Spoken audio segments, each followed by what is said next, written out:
Ya baiklah, nama saya Gatot Noviratus, NIM 191041685. Ujian akhir semester mata kuliah manajemen operasi 2 dengan dosen Pak Adi Mursalin SEMM. Berikut adalah jawaban saya untuk soal-soal yang Pak Adi berikan dalam memenuhi ujian akhir semester. Bagian A berkenaan dengan aktivitas mahasiswa di WA dan Google Classroom. Pertanyaan pertama, apakah Anda selalu hadir dalam kuliah manajemen operasi 2? Mengapa? Jawabannya, saya selalu hadir dalam setiap pertemuan kuliah manajemen operasi 2, dan saya mengikuti mata kuliah tersebut karena tentunya saya ingin memperoleh banyak ilmu, terutama dalam manajemen operasi 2 yang dipelajari lebih dalam dari manajemen operasi yang telah dipelajari pada semester sebelumnya. Pertanyaan kedua, berapa kali Anda hadir dalam kuliah manajemen operasi 2 secara daring? Saya menghadiri kuliah manajemen operasi 2 secara daring sebanyak 14 kali. Pertanyaan ketiga, apa yang saudara pelajari selama saudara belajar manajemen operasi 2 secara daring? Manfaat apa yang saudara peroleh mempelajari manajemen operasi 2 secara daring? Jawabannya, yang saya pelajari selama belajar manajemen operasi 2 yaitu saya banyak mengetahui apa-apa saja materi yang dibahas dan dipelajari dalam manajemen operasi, seperti sejarah dalam manajemen operasi, masalah metode peramalan dalam produksi, mempelajari soal-soal berkaitan dengan simple moving average, mempelajari materi peramalan, penugasan minimasi dan maksimasi menggunakan metode Hungarian, mempelajari masalah penugasan, supply chain management, dan materi just in time. Manfaat yang saya peroleh ialah berupa ilmu yang mendalam lagi tentang manajemen operasi yang dapat membantu saya lebih memahami ilmu dalam bidang manajemen yang sangat berguna saat memasuki dunia kerja nanti. Pertanyaan yang keempat, apa tugas terstruktur yang diberikan oleh dosen saudara selama kuliah daring? Jelaskan tugas terstruktur Anda. Tugas terstruktur yang diberikan selama kuliah daring antara lain: 1. Meringkas dan video record tentang kuliah perdana manajemen operasi lanjutan. Yang kedua, meringkas video tentang sejarah manajemen operasi. Yang ketiga, meringkas dan video record tentang masalah metode peramalan dalam produksi. Yang keempat, mengerjakan soal simple moving average. Yang kelima, membuat video record tentang materi peramalan. Yang keenam, membuat video record tentang materi masalah penugasan dengan metode Hungarian, metode penugasan minimasi dan maksimasi. Yang ketujuh, meringkas dan video record tentang materi masalah penugasan. Yang kedelapan, membuat ringkasan dan video record presentasi dengan supply chain management di Google. Yang kesembilan, membuat video record presentasi dengan materi just in time. Kemudian pertanyaan yang kelima, bagaimana kuliah daring MO2 memberi kesan kepada Anda? Platform media apa yang digunakan oleh dosen dalam memberi kuliah manajemen operasi 2? Kuliah daring manajemen operasi 2 banyak memberi kesan kepada saya karena materi yang disampaikan sangat membantu saya dalam memahami mata kuliah tersebut. Juga disertai dengan pemberian tugas yang dapat menambah dan mengasah lagi pengetahuan saya tentang manajemen operasi 2. Serta platform media yang digunakan dalam penyampaian kuliah manajemen operasi 2 seperti Google Classroom, browser, WhatsApp, dan YouTube. Kemudian soal bagian B. Pertanyaan pertama, jelaskan pengertian perencanaan produksi dan jelaskan bagaimana cara melakukan perencanaan produksi. Perencanaan produksi adalah sebuah bentuk dari penentuan dari masa depan dari sebuah kegiatan produksi. Hal ini juga akan dapat memberi kita bantuan dalam melakukan pembuatan dan juga pengaturan dari lokasi produksi yang dimana akan menjadi lebih efisien dengan cara melakukan memfasilitasi dari kebutuhan yang akan selanjutnya diperlukan. Cara melakukan perencanaan produksi yaitu melakukan routing. Dalam perencanaan produksi hal pertama adalah dengan melakukan routing. Routing sendiri merupakan proses penentuan jalur atau rute pekerjaan dan urutan operasi. Di dalam proses routing terdapat beberapa hal yang diperhatikan seperti kuantitas, kualitas produk, sumber daya manusia, mesin, bahan, jenis, jumlah, dan urutan operasi manufaktur, tempat produksi, dan lain sebagainya. Di mana dapat dikatakan sebagai proses routing ini adalah proses untuk menentukan apa, berapa, banyak, bagaimana, dan di mana untuk menghasilkan suatu produk. Proses routing dipengaruhi oleh faktor sumber daya manusia yang ada dalam suatu bisnis untuk mengenali kebutuhan, keinginan, dan harapan konsumen.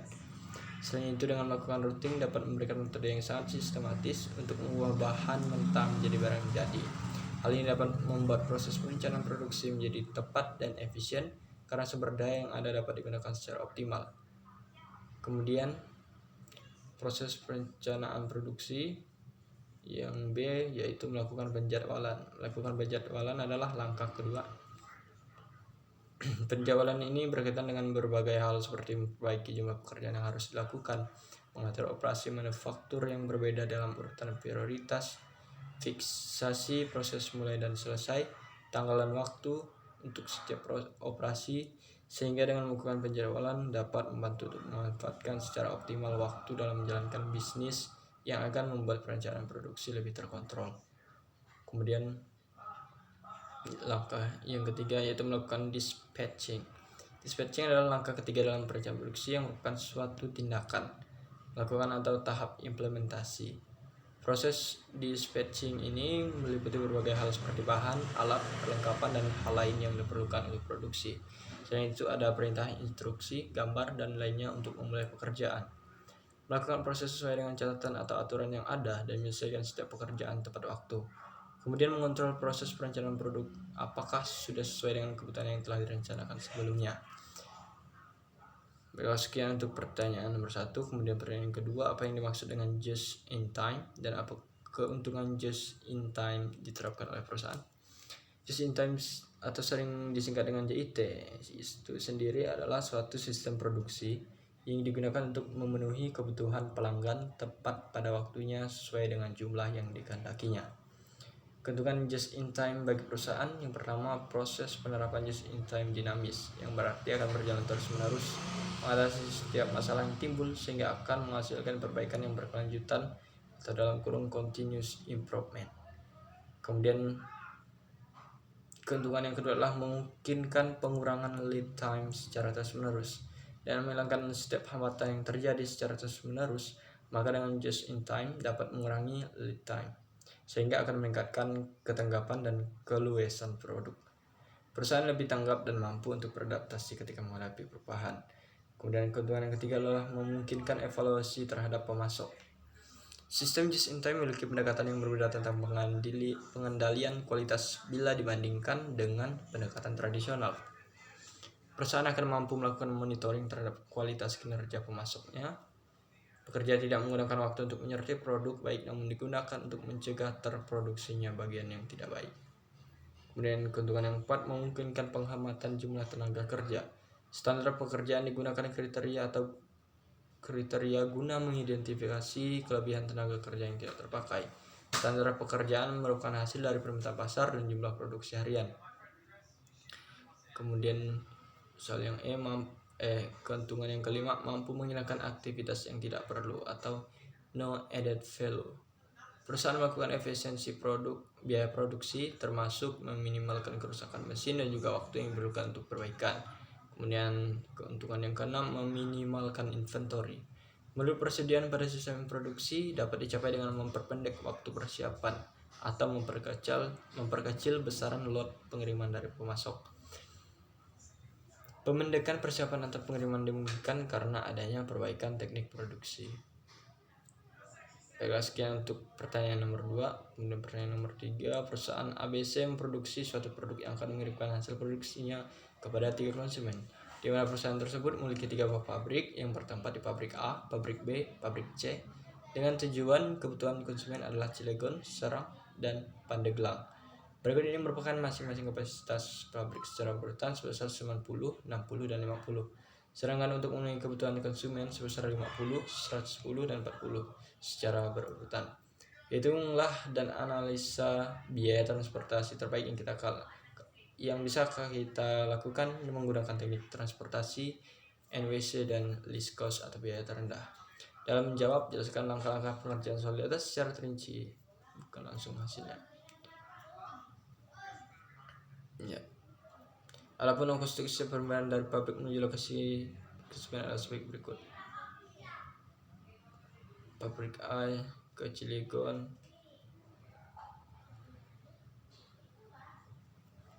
$20, kemudian pabrik B ke Cilegon $15, pabrik C ke Cilegon $25, kemudian pabrik A ke Serang $5, pabrik B ke Serang $20, dan pabrik C mengirim ke Serang $10. Kemudian pabrik A ke Pandeglang $8, pabrik B ke Pandeglang $10, pabrik C ke Pandeglang $19. Berikut adalah jawaban untuk pertanyaan di atas, yaitu yang pertama NWC, Northwest Corner Rule. Penyusunan tabel alokasi dengan cara satu, jumlah kebutuhan tiap-tiap konsumen diletakkan pada baris-baris terakhir.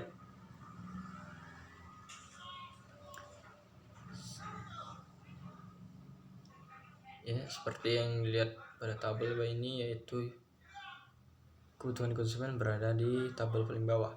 Kemudian kedua, kapasitas setiap pabrik pada kolom terakhir. Kapasitas setiap pabrik pada kolom terakhir. Seperti yang terlihat di tabel sebelah kanan, itu kapasitas pabrik. Kemudian ketiga, biaya pengangkutan diletakkan pada segi 4 kecil.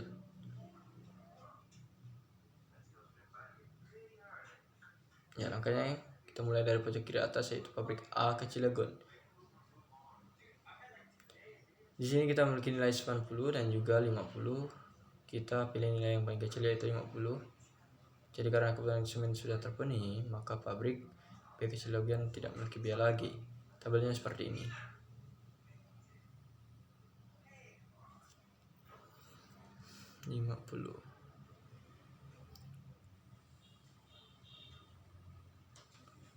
Lalu kita masuk ke pabrik A ke Serang. Karena kapasitas pabrik 90 dari pabrik A ke Cilegon sudah tersisa 50, tersisa 40 pabrik A ke Serang. Kebutuhan pabrik A sudah memenuhi, maka pabrik A ke Pandeglang tidak memiliki biaya lagi.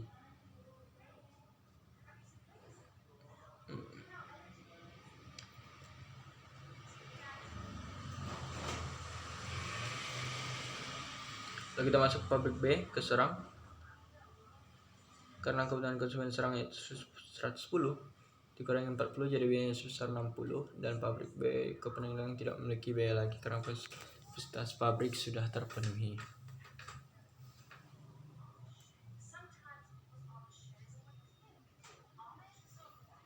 Lalu kita masuk ke pabrik C ke Serang.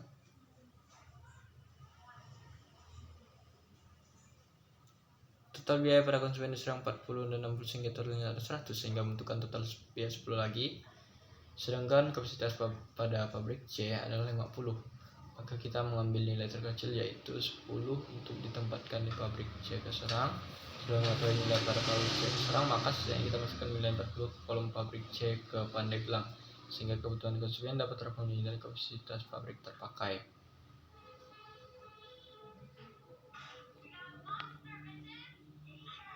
Ya, seperti ini tabelnya. Jadi total biayanya adalah 50 kali 20 ditambah 40 kali 5 ditambah 60 kali 20 ditambah 10 kali 10 tambah 40 kali 19. Jadi jumlahnya adalah 3.260. Kemudian untuk yang least cost atau biaya terendah, kita mulai dari penyusunan tabel alokasi dengan cara pertama, alokasi dimulai dengan mencari biaya yang paling kecil. Kemudian alokasi disesuaikan antara kapasitas dan kebutuhan. Nilai dari alokasi dilihat dari nilai terkecil antara kapasitas dan kelebihan. Ketika proses diteruskan sampai dengan jumlah alokasi kebutuhan dan kapasitas mencapai maksimum. Makanya melihat biaya terkecil di sini dapat diketahui nilai terkecil adalah 5 pada pabrik A ke Serang. Maka kita bandingkan kapasitas dan kebutuhan di sini. Yang terkecil adalah kapasitasnya, yaitu 90. Maka dapat kita masukkan nilai 90 pada pabrik A ke Serang.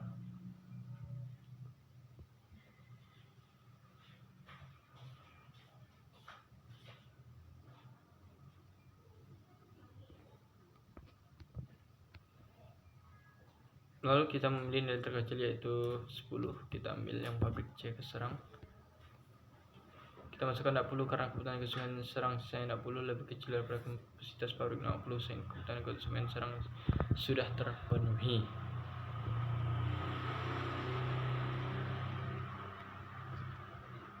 Selanjutnya cari nilai terkecil lagi, yaitu 10 pada kolom pabrik B ke Pandeglang. Lalu kita bandingkan kebutuhan dan kapasitasnya. Ternyata kebutuhan memiliki nilai terkecil, yaitu 40, sehingga kita dapat memasukkan nilai 40 pada kolom pabrik B ke Pandeglang.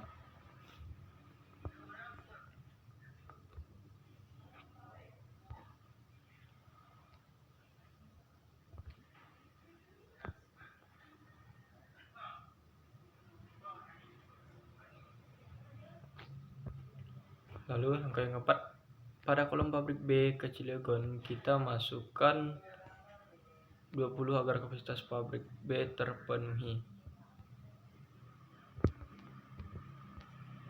Lalu pada kolom pabrik C ke Cilegon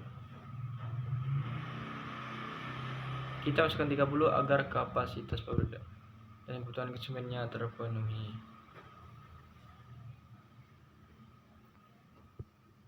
Ya, seperti ini kita dapat melihatnya. Jadi total biayanya adalah 90 kali 5 tambah 20 kali 15 tambah 40 kali 10 tambah 30 kali 25 tambah 20 kali 10. Jadi jumlahnya adalah 2100. Sekian untuk jawaban soal bagian B. Kemudian lanjut ke bagian C. Kita berkenan dengan video-video yang berkenaan dengan manajemen operasi 2. Setelah mahasiswa menonton video-video manajemen operasi 2 ini, mahasiswa diminta untuk menjelaskan judul video yang ditonton dan makna judul video tersebut menurut versi mahasiswa. Teori-teori yang dijelaskan dalam pembicaraan dalam video tersebut dan manfaat dan bahasa yang diperoleh setelah menonton video-video manajemen operasi 2 yang mahasiswa tonton. Baiklah, untuk video yang pertama yaitu judul videonya adalah materi just in time, dan makna dari judul ini adalah untuk memaparkan dan menjelaskan tentang sistem produksi tepat waktu yang diperlukan perusahaan agar dalam menjalankan bisnis dapat berjalan secara baik dengan memanfaatkan waktu serta strategi sebaik-baiknya. Dua teori yang dijelaskan yaitu pengertian dari just in time, perbedaan just in time dan konvensional, manfaat just in time, prinsip dalam just in time, asal dan sejarah just in time, dan kunci utama just in time. Tiga manfaat dan wawasan. Manfaatnya dalam memperoleh gambaran mengenai model just in time yang digunakan dalam perusahaan sehingga dapat membantu untuk membawa wawasan mengenai model just in time yang berguna dalam implementasi perusahaan nasional maupun perusahaan swasta. Kemudian video yang kedua itu berjudul metode transportasi NWC Northwest Corner atau Least Cost and Farm Vogel Approximation Method. Makna dari judul video ini adalah untuk menjelaskan tentang metode transportasi yang merupakan suatu metode yang digunakan untuk mengatur distribusi dan sumber-sumber yang menyediakan produk yang sama ke berbagai tempat tujuan secara optimal dengan biaya yang murah. Kedua teori yang dijelaskan dalam video kedua adalah metode Northwest Corner atau NWC yang merupakan salah satu metode transportasi yang paling mudah dilakukan, tetapi hasilnya belum tentu optimal. Dalam metode NWC ini, sumber dan lokasi tujuan diberikan dari sisi kiri ke kanan dan dari atas ke bawah dalam peta data matriks. Kemudian metode least cost merupakan salah satu teknik solusi dalam transportasi. Metode ini didasarkan pada aturan dan atau pengalokasian normatif dari persediaan dan kebutuhan sumber dalam suatu matriks transportasi tanpa perhitungan besar-besaran ekonomis. C. Vogel's Approximation Method atau FAM adalah salah satu metode yang sering digunakan untuk mencari biaya minimum pada persoalan transportasi. Sekian untuk tutorial yang dijelaskan dalam video kedua. Kemudian manfaat dan wawasan. Manfaatnya adalah memperoleh gambaran mengenai metode transportasi yang digunakan dalam perusahaan atau untuk merencanakan pengiriman produk dari sumber-sumber ke tujuan sedemikian rupa untuk meminimumkan total biaya transportasi dengan kendala-kendala yaitu setiap permintaan dan persediaan terpenuhi dan sumber tidak mungkin mengirim komoditas lebih besar dari kapasitas, sehingga dapat membantu untuk menambah wawasan mengenai metode transportasi yang berguna bagi suatu perusahaan. Baiklah, sekian untuk jawaban saya mengenai soal-soal ujian akhir semester mata kuliah manajemen operasi 2. Terima kasih.